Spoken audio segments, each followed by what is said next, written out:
যাকে স্পেনের মুসলিম বিরোধী সমর্থকরা থামাতে চেয়েছে সেই ছেলেটাকেই মহান আল্লাহ পাক পুরো পৃথিবীর সামনে সম্মানিত করেছেন। লামিনের বিশ্বাস ছিল মহান রবের ওপরে, আর সৃষ্টিকর্তাও যেন তাকে দুমুঠো ভরে সম্মান দিলেন। চুপ করালেন স্পেনের মুসলিম বিরোধীদের। হ্যাঁ, তাই মুসলিম বিরোধীদের উপযুক্ত জবাবটাই দিলেন লামিনে ইয়ামাল।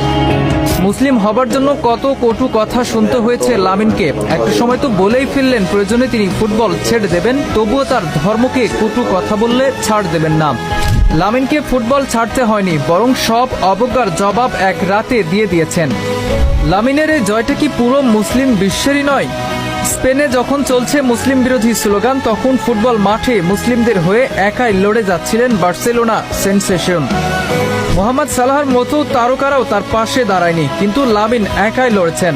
মূল ঘটনার সূত্রপাত সর্বশেষ ফিফা উইন্ডোতে মিশর বনাম স্পেনের ম্যাচে। মুসলিম ধর্মকে নিয়ে কটু কথা বলতে থাকেন একদল সমর্থক।